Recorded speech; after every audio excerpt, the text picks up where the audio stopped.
بسم الله الرحمن الرحيم دمان مرت شرفته oo ugu horeeyo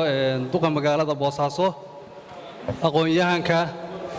abwaaniinta haweenka iyo dhalinyarada qof walba waxaan ku salaamayaa maqaamkiisa assalaamu calaykum waraxmatullaahi wabarakaatuh salaan ka bacdi waxaan hambalyaynayaa bogaadinayaa dhalinyaradii waqtiga u horay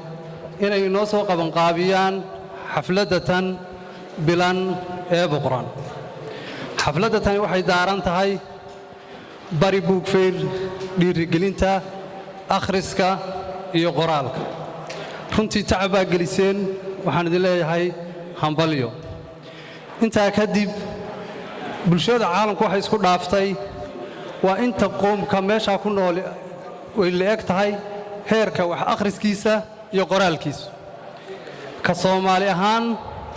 inaga waxa la inagu xaman jiray inaynu nahay bulsho dhegmaal ah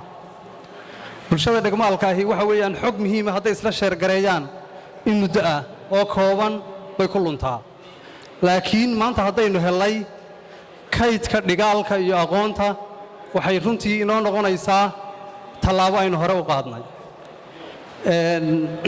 inta kadib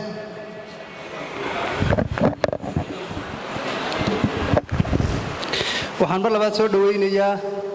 qabanqaabiyayaasha sida quruxda badan ay noogu abaabuleen bulshada Soomaaliyeed 70% waa dhalinyaro dhalinyaradaas waxay u baahan tahay inay helaan goobo wax akhris oo ay dib uga marjaca si ay maaragtay aqoontooda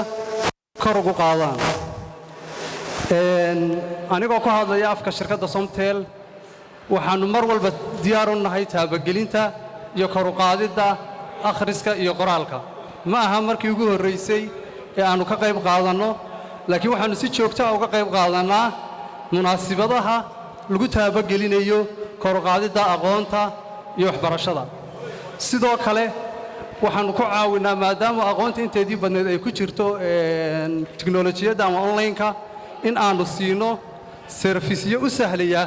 haday noqoto qiimo ahaan iyo haday noqoto quality ahaanba in ay dhalinyaradu hesho ama qof kasta oo doonaya inuu research ama wax baadhid sameeyo sidii uu ku heli lahaa anigoo ku hadlaya afka shirkadda Somtel way idin bogaadinayaa bahda